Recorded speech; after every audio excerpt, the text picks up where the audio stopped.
Nos destaques do panorama de hoje, eu te conto que depois da pane no sistema, por enquanto, nada resolvido nas prévias do PSDB.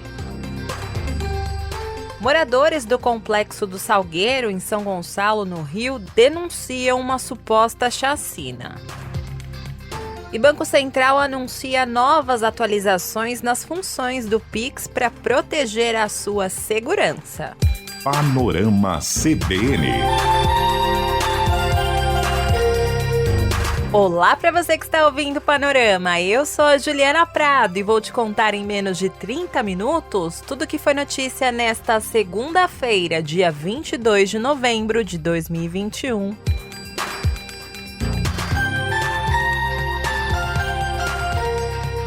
Oi, tudo bem com você? Espero que você esteja bem e que seu final de semana também tenha sido ótimo. Então, eu nem vou perder tempo aqui, vamos logo para o noticiário.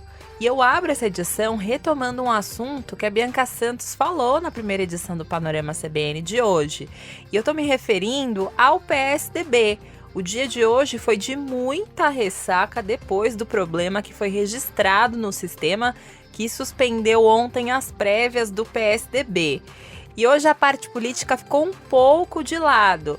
E quem assumiu foi o pessoal da TI. Técnicos do aplicativo e representantes dos 3 partidos estão reunidos enquanto eu gravo esse podcast para discutir o que motivou a falha e qual a previsão do retorno do aplicativo. E entre as pessoas que participam desse encontro estão membros da Fundação de Apoio da Universidade do Rio Grande do Sul, o presidente do PSDB, Bruno Araújo, e representantes dos 3 candidatos, tanto do governador João Dória, quanto do governador do Rio Grande do Sul, Eduardo Leite, e também do ex-prefeito de Manaus, Arthur Virgílio. Os técnicos já descartaram qualquer problema no reconhecimento facial e disseram que não houve comprometimento na segurança. Agora, o PSDB está esperando uma avaliação técnica dos desenvolvedores do aplicativo para resolver esse problema da votação, essa questão política. Em uma nota que foi divulgada hoje aos filiados, o presidente do PSDB, Bruno Araújo, disse que espera concluir a votação o mais rápido possível e que todas as energias estão concentradas para concluir a votação o quanto antes. Como a Bianca Santos te contou mais cedo, ontem o PSDB não conseguiu definir quem vai ser o candidato à presidência porque o aplicativo criado para registrar o voto dos filiados não funcionou. E o problema técnico acabou escancarando ainda mais o racha interno político. O governador do Rio Grande do Sul, Eduardo Leite, defendeu que a votação seja retomada assim que possível, em até 48 horas. Já o governador de São Paulo, João Dória, e o ex-prefeito de Manaus, Arthur Virgílio, querem que os filiados votem no domingo, das 6 da manhã às 6 da noite. E diante dessa divisão, o governador do Rio Grande do Sul, Eduardo Leite, foi até a sede do PSDB lá em Brasília e endossou que não quer adiar o processo para o ano que vem. Ele até defendeu que imediatamente abra um processo de votação depois do ajuste técnico. Ele ainda disse que não quer o adiamento nem para domingo e nem para o ano que vem. Nós não desejamos que se faça adiamento nem para domingo, nem para o ano que vem. Nós queremos o quanto antes. Bom, por isso que a gente tem que analisar do ponto de vista técnico onde é que se tem segurança e se houver segurança para já, que se reabra imediatamente. Se não tem segurança para já, quando se tem segurança, e aí vamos ter que discutir tecnicamente, politicamente, se é possível aproveitar o processo que se fez ou se vai ter que ser outro processo, né? Então, mas essa é uma questão que vai ser feita, uma discussão que vai ser feita no momento adequado. Eduardo Leite ainda desmentiu a informação de que a fundação que é responsável pelo aplicativo é da cidade dele de Pelotas. E ele rebateu o ataque dos colegas. Não há nenhuma denúncia de tentativa de pressão política, não há nenhuma denúncia de que nós tenhamos exonerado, demitido pessoas porque não nos apoiaram. Do outro lado, nós vemos isso. Nós vemos, sim, denúncias de compra de votos, estamos vendo denúncias de pressões indevidas, suspensão de filiações, demissão de pessoas que não apoiam. Esse tipo de conduta que, inclusive, ontem, pela manifestação que eu vi do nosso adversário, o governador João Dória, que fala até em expulsão expurgar pessoas do partido, em depurar o partido, é um tipo de conduta que busca comandar, fazer aquilo que interessa para ele, e os que não estiverem alinhados que deixem, saiam da frente do seu caminho. Não é o nosso tipo de conduta. O senador Tasso Gereissati disse que vê com preocupação e decepção essa votação e defendeu a reabertura do processo imediatamente.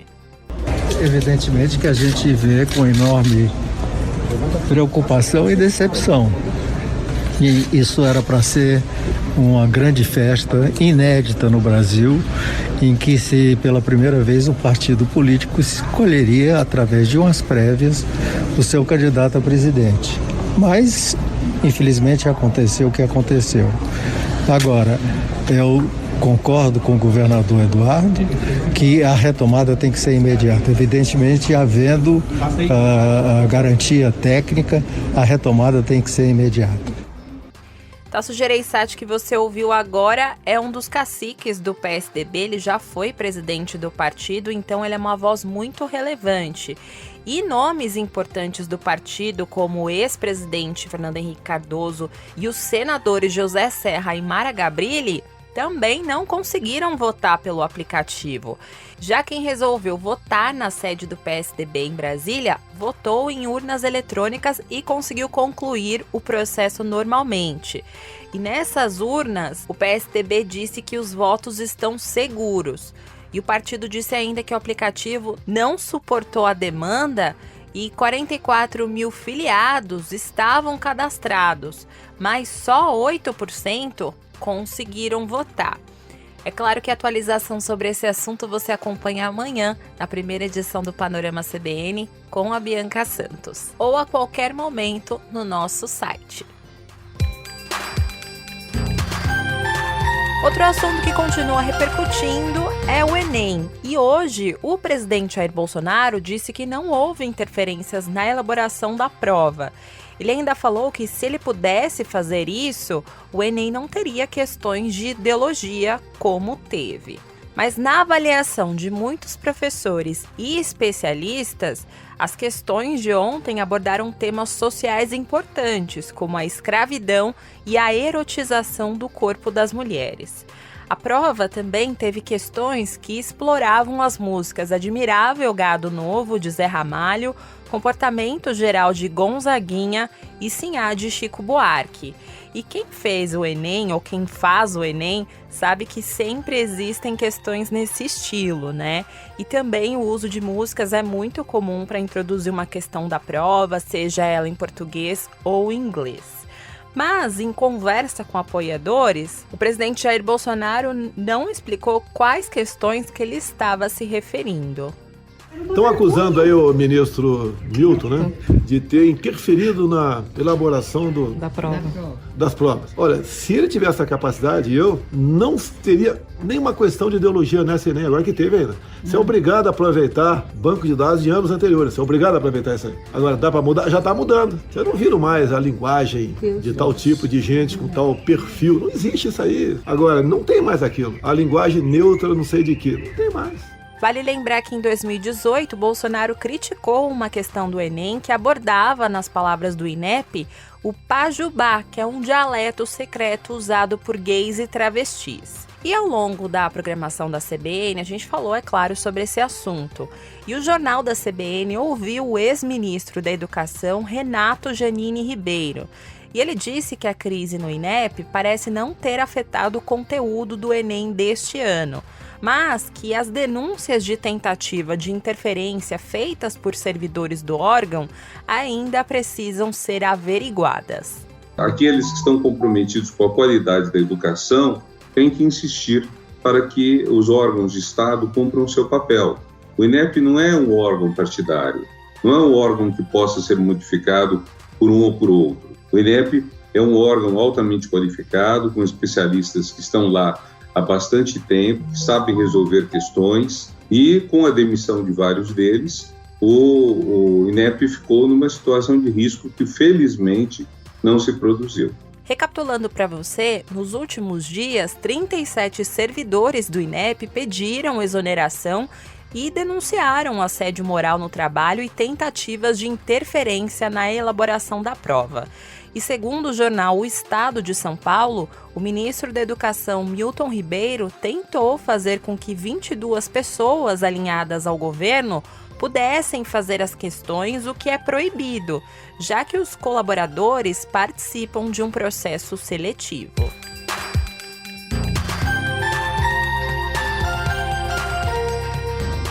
No Judiciário, o ministro Alexandre de Moraes, do Supremo Tribunal Federal, suspendeu hoje a quebra de sigilo de dados telemáticos do presidente Jair Bolsonaro. E contextualizando para você essa história, antes de ser encerrada, a CPI aprovou no dia 26 de outubro um documento que pedia ao Supremo a quebra do sigilo telemático, o banimento do presidente das redes sociais e uma retratação após ele ter divulgado uma informação falsa de que a vacina contra a Covid aumenta o risco de infecção pelo vírus da AIDS. Reforçando para você, essa informação é mentirosa e você deve se lembrar disso. E essa decisão de hoje, dada pelo ministro Alexandre de Moraes, atendeu a um pedido do próprio presidente Jair Bolsonaro.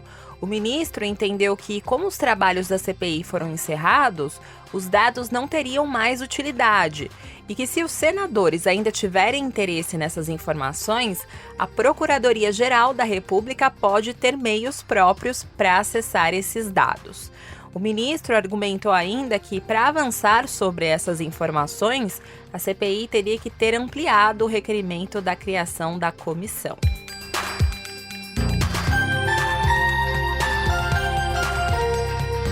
Vamos agora para o Rio de Janeiro, porque moradores do Complexo do Salgueiro, em São Gonçalo, que fica na região metropolitana do Rio, retiraram na manhã de hoje ao menos 8 corpos de pessoas que foram mortas no domingo durante uma operação da Polícia Militar na região.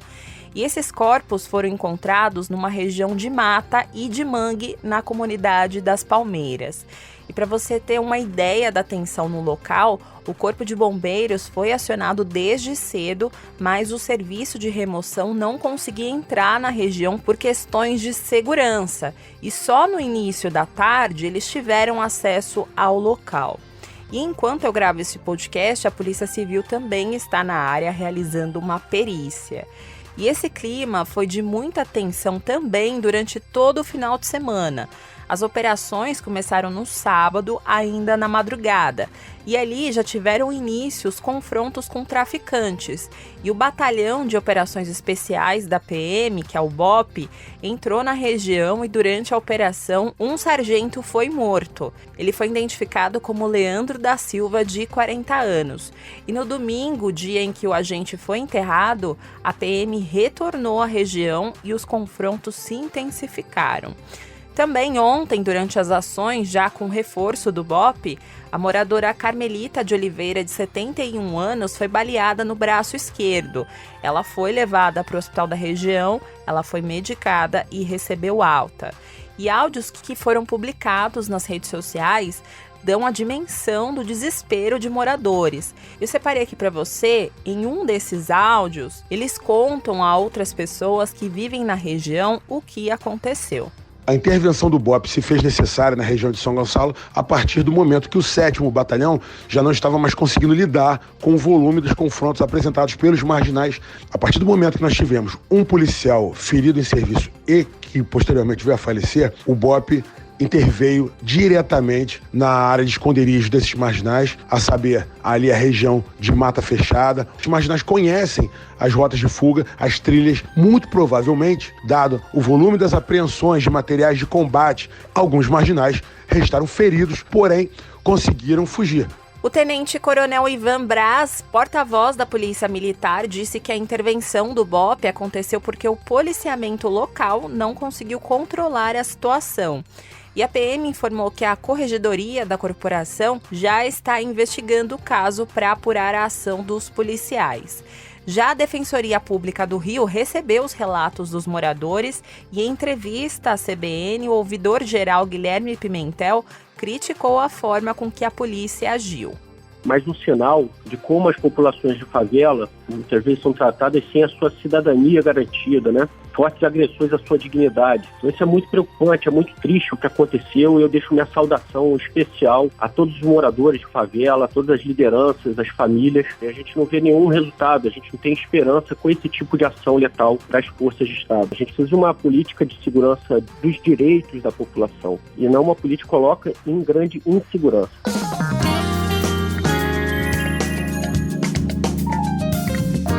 Se você usa o Pix, uma informação importante para a sua segurança. O Banco Central decidiu fazer mudanças no Pix e permitir novas faixas para transação em horário noturno.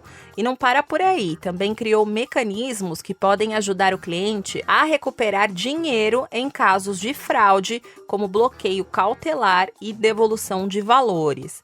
Essa nova regra para o horário noturno consta em uma instrução normativa que foi divulgada nesta segunda-feira pelo Banco Central, que permite ao cliente escolher a faixa do horário noturno para operações do Pix com valores limitados até R$1.000.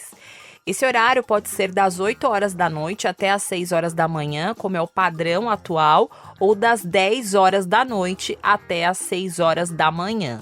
E essa mudança vai ser feita a pedido do cliente, e os bancos precisam disponibilizar essa opção até o dia 22 de julho de 2022. E foi criado também um limite padrão de R$1.000 para transações que acontecem das 8 horas da noite às 6 horas da manhã.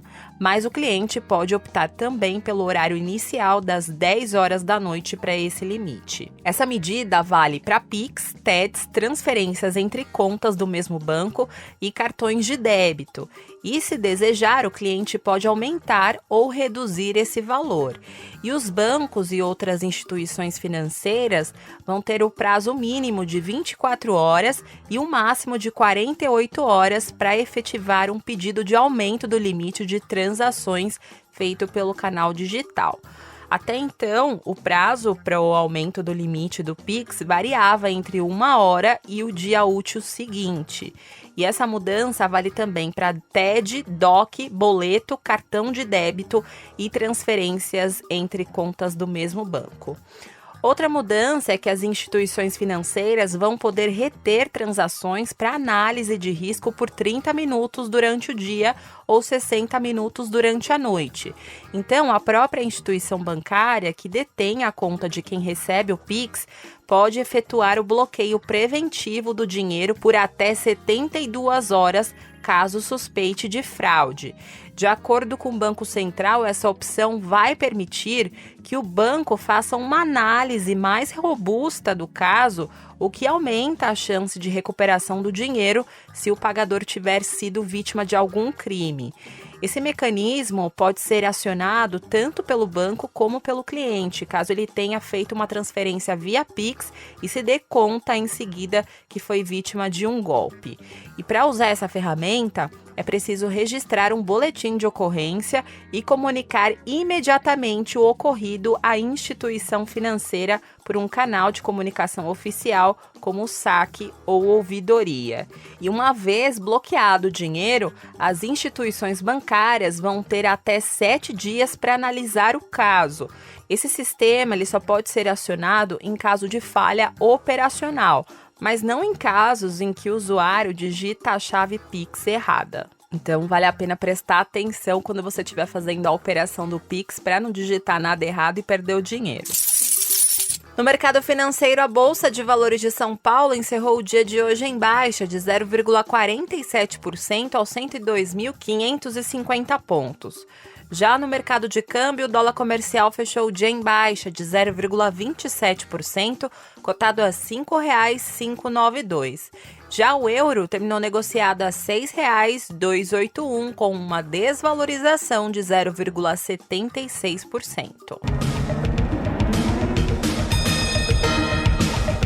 No nosso giro internacional, eu tenho algumas notícias para você, começando pela Europa. A Áustria iniciou o seu 4º lockdown nacional nesta segunda-feira para conter a Covid-19. E depois disso, dezenas de milhares de pessoas, muitas delas apoiadoras da extrema-direita, protestaram em Viena contra a retomada de restrições à circulação. O governo anunciou também que vai tornar a vacinação obrigatória a partir do dia 1º de fevereiro. E essa ação é contra o movimento antivacina, que é bem significativo no país, que é estimulado pelo Partido da Liberdade de extrema-direita, que é o terceiro maior do parlamento austríaco.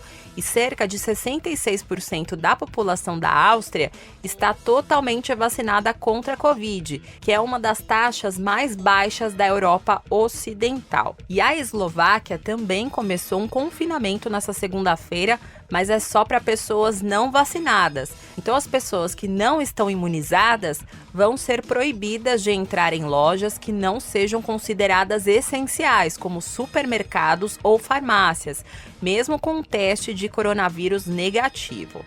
Já na Alemanha, a líder do país, Angela Merkel, disse que as atuais restrições no país não são suficientes diante da situação dramática provocada pelo surto de infecções de Covid-19. E agora, falando sobre geopolítica, os Estados Unidos apareceram pela primeira vez na lista das democracias em retrocesso no informe Estado Global da Democracia, que foi publicado nessa segunda-feira pela organização IDEA, que é o Instituto Internacional para a Democracia e Assistência Eleitoral, que tem sede em Estocolmo. O Brasil, que já faz parte da categoria desde 2016, dessa vez é citado como o país que registrou o maior declínio democrático ao longo do ano passado entre 150 países analisados. A lista das democracias em retrocesso, segundo esse levantamento, também inclui Índia, Filipinas, Polônia, Hungria e Eslovênia.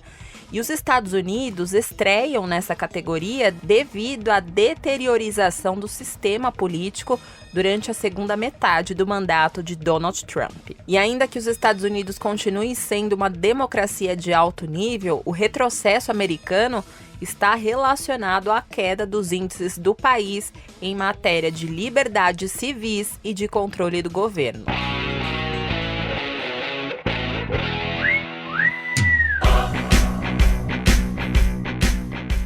No esporte, o que chama a atenção é o paradeiro da tenista chinesa Peng Shuai.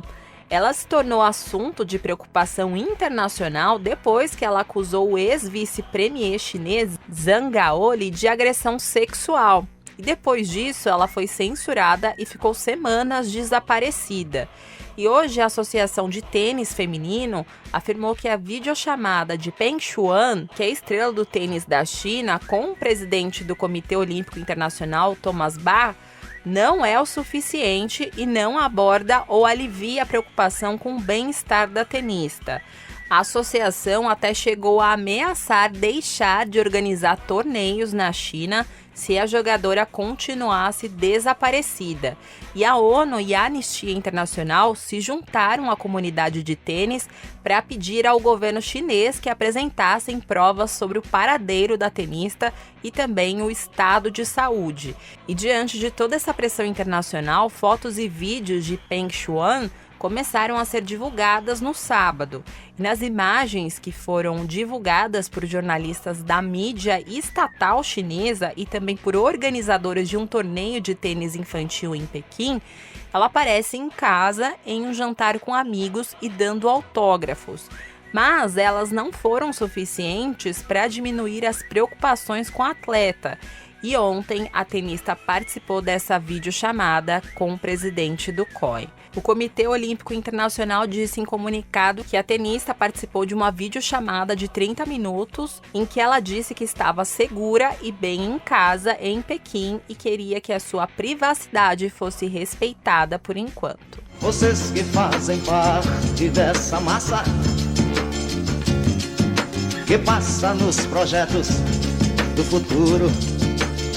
E vamos encerrar esse panorama com a música Admirável Gado Novo, música que fez parte de uma questão do Enem. E nesse ritmo eu vou ficando por aqui em mais uma edição do Panorama CBN, mas amanhã eu volto. O roteiro de hoje foi escrito por mim, a montagem e a sonorização são do Anderson Wendel, o Tico. E você pode me encontrar lá nas redes sociais, no @Juliana_Deprado no Twitter, e no Insta é só procurar por @JulianaDeprado. E também tem o e-mail juliana.prado@cbn.com.br.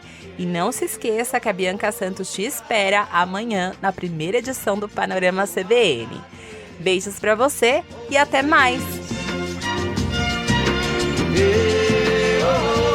Vida de gado, povo marcado, povo feliz.